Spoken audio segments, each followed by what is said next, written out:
ሌላው ትምህርት ቤትና ምገባ ነው ድሃ የሚሰቃይበት። ምገባውን ያለውን ታውቃላችሁ። እሱም ማስፋት ያስፈልጋል። ሰዎች በደህንነት ምክንያት ልጆቻቸውን ትምህርት ቤት መላክ እንዳይቸገሩ ለማድረግ። የመጨረሻው ገቢ ማሻሻል ነው። ገቢ የሚያድገው ኢኮኖሚ ሲያድግ ነው። እነዚህም በዘላቂነት ስንሰራ አሁን የሰራነው ስራ ጋር ሲሰናሰል የኢትዮጵያ የኑሮ ውድነት ወይም ግሽበትን በሚመለከት ያለው ፈተና እየተቀረፈ ይሄዳል ማለት ነው። ያገኘነው ውጤት በጣም ኢምፕሬሲቭ ነው። የሚቀረን ስራ ግን በጣም ብዙ ነው። በዚህ ሚዛን ማየት ጠቃሚ ይመስለኛል። ፋይናንሻል ሴክተር በሚመለከት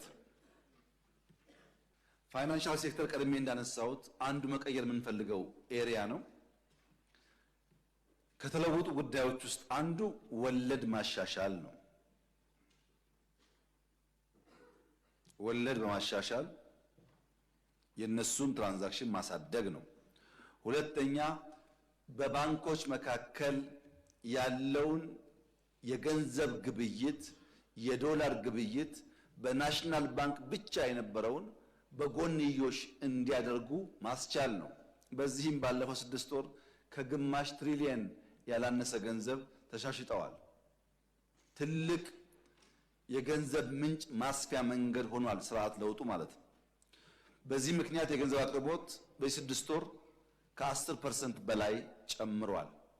ቁጠባ 44% በላይ አድጓል። የተሰበሰበ ብድር ካለፈው ዓመት ሲወዳደር 68% ጨምሯል።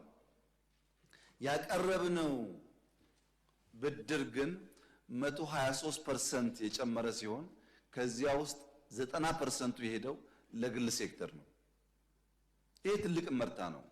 በለውጡ ጊዜ የነበረው እዳ የሚሄደው ፕራይመሪሊ ወደ መንግስት የልማት ድርጅቶች ሲሆን አሁን ወደ ፕራይቬት ሴክተር መሆን ችሏል። ይሄ ፋይናንሻል ሴክተሩ እንዲነቃቃ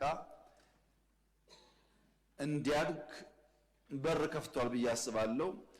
በሪፖርት ብቻ ግን ሳይሆን ወጣ ብለን የእያንዳንዱን የፋይናንስ ተቋም ህንፃ ብንመለከት እንደዚህ ያለ ህንፃ ዝም ብሎ አይገነባም፣ እድገት አለ ማለት ነው።